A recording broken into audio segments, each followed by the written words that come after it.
Dans quelques jours, les dirigeants des 21 économies d'Asie-Pacifique se retrouveront à Beijing à l'occasion du sommet annuel de l'APEC.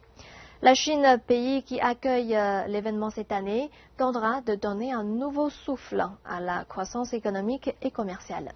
L'objectif affiché est de permettre à l'APEC d'atteindre ses promesses faites pour les 25 prochaines années. Écoutons les commentaires d'universitaires chinois. Le lac Yanshu à Beijing, c'est ici que le sommet de l'APEC établira ses quartiers. Les 21 dirigeants des économies membres se réuniront à cet endroit. Ici, ils décideront du futur de la région Asie-Pacifique. La Chine, le pays hôte, entend bien faire de cette opportunité une chance pour les membres réunis.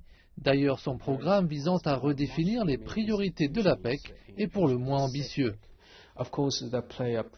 Il y a eu une multiplication des institutions dans la région Asie-Pacifique. Celle-ci joue un rôle positif dans la croissance. Cependant, il y a des tensions, frictions et même la concurrence entre elles. La Chine veut relancer le projet d'accord de libre-échange. L'accord de libre-échange s'oppose au protectionnisme. La Chine a l'espoir de voir la rencontre de Beijing aboutir à une refonte du consensus, de l'intégration des multiples zones de libre-échange, mais aussi à la création de conditions d'une zone de libre-échange dans l'ensemble de la région Asie-Pacifique.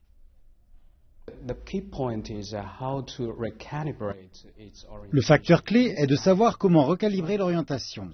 Cette fois, la Chine assure l'accueil. Elle fait aussi bon nombre de propositions importantes, comme l'accord de libre-échange et la connectivité.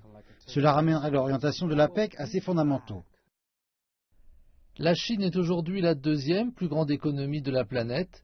Le pays contribue à plus de la moitié de la croissance économique asiatique et on s'attend d'ailleurs à un rôle encore plus important joué par la Chine. La Chine est appelée à jouer un rôle de premier plan dans la construction de la communauté, en particulier dans l'établissement toujours plus profond de l'intégration et de la coopération économique. Pour le professeur Wang Zhongzhe, la nouvelle volonté d'intégration n'est pas destinée à écarter les mécanismes existants. Il s'agit au contraire de donner une impulsion pour assurer le développement. La Chine souhaite que la vision d'un accord de libre-échange au sein de l'APEC devienne réalité. Cette étape est un test majeur qui mettra à l'épreuve les engagements de chacune des économies membres. Nous espérons que 3 objectifs se réaliseront au cours du sommet de l'APEC à Beijing. Décider de l'avenir par le biais d'un partenariat Asie-Pacifique, construire une économie Asie-Pacifique ouverte et redessiner la direction prise par son développement. En passant d'un rôle passif consistant à accepter sans broncher les normes commerciales à celui de force de proposition autour de nouvelles règles commerciales, la Chine a fait preuve d'un grand changement. Avec sa puissance économique croissante, le pays cherche à jouer un rôle plus important dans la conduite de l'économie mondiale. Il désire également mettre l'APEC sur la voie d'un système commercial plus complet à long terme.